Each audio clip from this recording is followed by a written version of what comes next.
हाँ, मैं क्या कह रहा था, पहली बात तो इसको रोज़ का रोज़ पढ़ना है आप, है ना। एक दिन भी मिस किया तो फिर काम खराब हो जाएगा, दूसरे दिन फिर समझ में आने का नहीं है। तो सबसे पहले चैप्टर का नाम क्या है, कार्बन एवं उसके यौगिक। पहली बात इसने कार्बन की बोली है, तो कार्बन के बारे में डिस्कस करना ज़रूरी है। वैसे कार्बन बहुत कम पाया जाता है ना। जैसे अपनी ये पृथ्वी है, तो पृथ्वी पे कार्बन की मात्रा बहुत बहुत ज़्यादा कम है। वायुमंडल है, वायुमंडल में भी बहुत कम है, लेकिन इसका महत्व बहुत ज़्यादा है। इसकी मात्रा बहुत कम है, लेकिन इसका महत्व बहुत ज़्यादा है। महत्व कैसे, हर चीज़ में आपको कार्बन देखने को मिलेगा। जैसे अपन पेंसिल यूज़ करते हैं तो उसमें भी क्या होता है, कार्बन।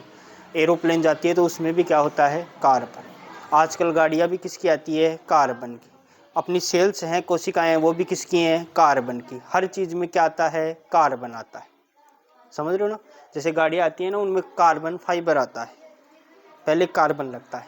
ग्लूकोज अपन लेते हैं, उसमें भी क्या आता है, कार्बन। ग्लूकोज का फॉर्मूला क्या होता है, तो उसमें क्या आता है, कार्बन आता है कि नहीं आता। कुछ भी आप, जो भी चीज़, लगभग हर वस्तु में, हर चीज़ में आपको कार्बन देखने को मिलेगा।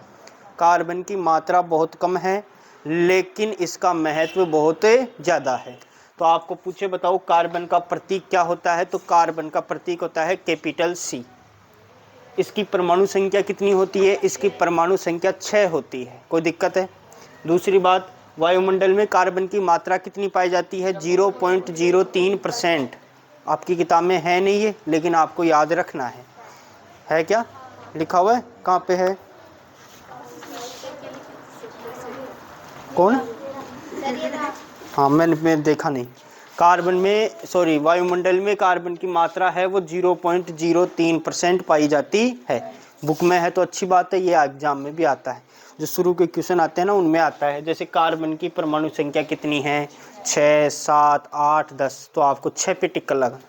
यहाँ पे आ जाए, वायुमंडल में कार्बन की मात्रा पाई जाती है 0.03%, 0.5%, 0.10%, 0.20, आपको लगानी है 0.03%। दो टॉपिक हो गए। तीसरा, कार्बन में कैसा बंध पाया जाता है, सहसंयोजी आबंध। आबंध का मतलब बॉन्ड, समझते हो ना, बॉन्ड का मतलब तो बंध, आपस में मिलना। कार्बन के सबसे भारी कोष में 4 इलेक्ट्रॉन होते हैं, सबको पता है। क्यों, कार्बन की परमाणु संख्या कितनी, तो पहले में तो आगे 2 और बाकी के आगे 4 अगले वाले में, तो टोटल हो गए 6। अब वो 4 इलेक्ट्रॉनों का क्या कर सकता है, या तो उनको त्याग सकता है, क्योंकि 4 इलेक्ट्रॉनों से उसका जो विन्यास है वो संपूर्ण नहीं बनता है, पूरा नहीं होता है। दूसरे में कितने होने चाहिए, 8। तो या तो उसको 4 और चाहिए, या फिर वो 4 को हटा दे, तो 2 वाला बन जाएगा। या तो वो क्या करेगा, उत्कृष्ट गैस विन्यास प्राप्त करने के लिए 4 इलेक्ट्रॉन प्राप्त कर सकता है, या फिर 4 इलेक्ट्रॉन हटा सकता है, खो सकता है। अब 2 कंडीशन हो गई कि 4 इलेक्ट्रॉन प्राप्त करें। अगर हम इलेक्ट्रॉन ले रहे हैं तो हमारे ऊपर चिन्ह आता है माइनस का, इलेक्ट्रॉन दे रहे हैं तो हमारे ऊपर चिन्ह आता है प्लस का। तो देखो बेटा, 4 इलेक्ट्रॉन प्राप्त कर C4- ऋणायन बना सकता है। ऐसे थोड़ी काम बनाएगा, बना सकता है, लेकिन ये बनाता नहीं है। अब इसका कारण क्या है बेटा, देखो नाभिक में इसके पास इलेक्ट्रॉन कितने हैं, ऑलरेडी नाभिक में कितने हैं, 6 है ना ऑलरेडी। अगर ये 4 लेगा तो नाभिक में कितने हो जाएंगे, 10। तो बेटा नाभिक 10 इलेक्ट्रॉनों को सहन नहीं कर सकता है। कार्बन का जो नाभिक होता है, 6 तो उसके पास ऑलरेडी है, 4 इलेक्ट्रॉन वो ग्रहण नहीं कर सकता है, समझ रहे। इसलिए वो क्या करता है, 4 इलेक्ट्रॉन त्यागने का जो प्रारूप है वो प्रथम रखता है। प्राथमिकता क्या करते हैं हमेशा, कि वो 4 इलेक्ट्रॉन त्याग दे। हाँ, 4 इलेक्ट्रॉन त्याग नहीं रहा है, तब लास्ट में जाके वो ग्रहण करता है, कर सकता है ग्रहण, लेकिन वो प्राथमिकता किसको देता है, इलेक्ट्रॉन त्यागने को। दूसरा, 4 इलेक्ट्रॉन खो सकता है, खोएगा तो C4+ आएगा। प्लस आने का मतलब है उसने कुछ दिया है, उसके पास ऑलरेडी था, उसने कुछ दिया है, उधार नहीं लिया है। 4- आने का मतलब उधार लिया है, समझ रहे हो ना। तो आपको अगर आपसे पूछे कि कार्बन अधिकतर कौन सी अवस्था में, 4+ वाली में रहता है, 4- वाली में भी रहता है, लेकिन बहुत कम पाया जाता है, 4+ वाली में अधिक रहता है। अब आपसे पूछे कि ये जो बनाते कैसे हैं, आबंध कैसे बनता है, तो आपको देखो, हाइड्रोजन क्या है, अकेला क्या है, परमाणु है, अकेला परमाणु है, जब दो मिल जाएंगे तो अणु हो जाएगा। तो हाइड्रोजन की परमाणु संख्या कितनी, एक, तो हाइड्रोजन के पास इलेक्ट्रॉन कितना, एक। ये दूसरे हाइड्रोजन के पास गया, इसके पास भी कितना, एक। तो एक से तो वो पूरा बन नहीं सकता, तो अपन क्या करेंगे, कम से कम कितने होने चाहिए, दो। तो ये हाइड्रोजन इस हाइड्रोजन के पास जाएगा, ये वाला हाइड्रोजन तो इसका इलेक्ट्रॉन लेगा और ये वाला इसका, मतलब आपस में ये बॉन्ड बनाएंगे, संबंध बनाएंगे। तो बताओ इस हाइड्रोजन के पास कितने, दो, इस हाइड्रोजन के पास भी कितने, दो, तो इसके पास भी दो, इसके पास भी दो, तो क्या बना, ये अणु बना। अकेला क्या था, परमाणु, दो आपस में मिलके क्या बन गए, अणु। अब बात देखो, एक इलेक्ट्रॉन एक इलेक्ट्रॉन, एक एक मिला है ना, तो बंध कैसा बनेगा, एक कल बंध, समझ रहे हो। अगर यहाँ पे दो दो इलेक्ट्रॉन होते तो कैसा बंध बनता, डबल बंध बनता ना, डबल बॉन्ड बनता। तीन तीन होते तो ट्रिपल बॉन्ड बनता। तो यहाँ पे है एक सिंगल बॉन्ड है, तो ये इतना ध्यान रखना कि H2 अणु में कैसा बंध पाया जाता है, एक कल बंध पाया जाता है, या फिर सिंगल बॉन्ड भी बोल सकते हो इसको आप। ये क्या है, ये साझेदारी के इलेक्ट्रॉन है, जो इलेक्ट्रॉन दिया है जिसने लिया है उसको बोलते हैं साझेदारी। H में कैसा बंध पाया जाता है, एक कल बंध पाया जाता है। अब बात करें जैसे ऑक्सीजन की, ऑक्सीजन कितने नंबर पे, 8 नंबर पे। तो 8 में से 1 2 3 4 5 6, 6 तो आ जाएंगे कौन सी में, बाहर वाली में, और अंदर वाली में कितने बच गए, 2। तो 6 से वो बना नहीं सकता ना। अब 6 इलेक्ट्रॉन ज्यादा हो गए तो 6 को त्याग नहीं सकता वो, समझ रहे हो। तो वो 2 को ग्रहण करना उचित समझता है कि 2 अपन ग्रहण कर सकते हैं, 6 को वो त्यागना नहीं चाहता, या त्याग भी नहीं सकता है, 6 एक साथ कोई लेगा भी नहीं। तो क्या करता है, ये वाला 6 और ये वाला 6 आपस में मिलते हैं, तो इसके पास भी कितने हैं, 6, इसके पास भी कितने हैं, 6। तो ये वाला तो इसके 2 ले लेगा और ये वाला इसके 2 ले लेगा, तो 6 और 2 इसके भी 8 हो गए, 6 और 2 इसके भी 8 हो गए। लेकिन यहाँ पे देखो एक इलेक्ट्रॉन, एक एक, 2 इलेक्ट्रॉन, यहाँ पे कौन सा बॉन्ड बनेगा, डबल बॉन्ड बनेगा। एक इलेक्ट्रॉन का तो ये, दूसरे इलेक्ट्रॉन का ये, तो कैसा बॉन्ड बनेगा यहाँ पे। अच्छा, अब ऑक्सीजन, ऑक्सीजन अगर आप देखोगे तो कैसा लिखा हुआ आएगा आपके पास, ऑक्सीजन, ऑक्सीजन देखोगे तो आपके पास ऐसे लिखा आएगा, ऑक्सीजन डबल बॉन्ड ऑक्सीजन।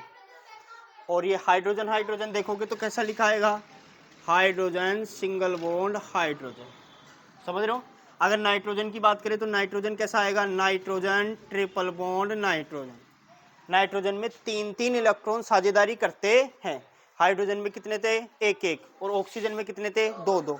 एक बॉन्ड तो ये बन गया, एक बॉन्ड ये वाला बन गया, तो डबल बॉन्ड हो गए।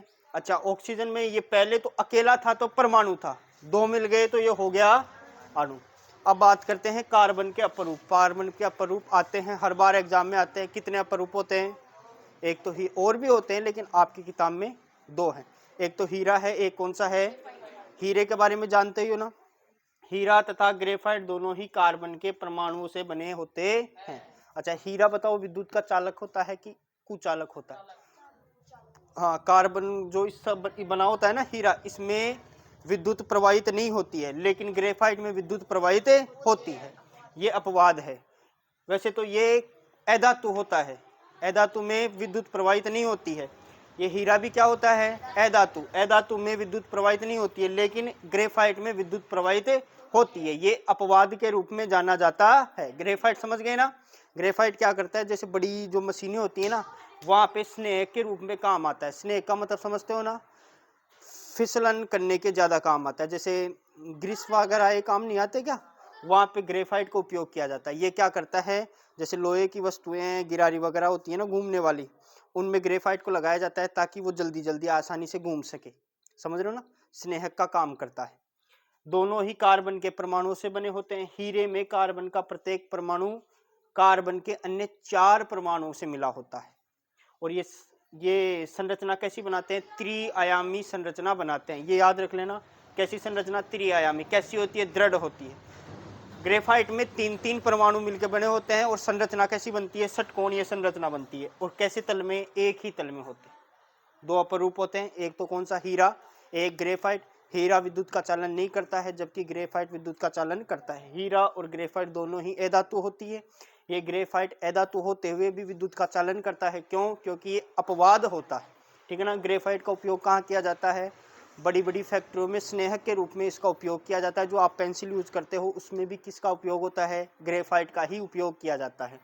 दूसरी बात, हीरे में कार्बन का, अच्छा हीरा सबसे कठोर पदार्थ होता है। हीरे में कार्बन का प्रत्येक परमाणु कार्बन के अन्य 4 परमाणु से मिलकर बना होता है और इसकी संरचना होती है दृढ़ त्रिआयामी संरचना होती है। वहीं पे ग्रेफाइट है वो कार्बन के 3 परमाणु से मिलकर बना होता है। इसकी संरचना कैसी होती है, षटकोणीय संरचना होती है। इसकी संरचना और इसकी संरचना दोनों की संरचना आपको आनी चाहिए। बनाते कैसे मैं बना दूंगा, अभी कैसे बनाना है वो बता दूंगा, आनी चाहिए। एग्जाम में आएगा तो आप ऐसा कैसा लिख के आओगे, समझ गए ना। कार्बन का इंट्रोडक्शन है, कार्बन के अपरूप है। अच्छा, साझेदारी कैसी होती है इलेक्ट्रॉनों की, वो है, लिख लो लिख लो लिख लो। है हीरा अपवाद है।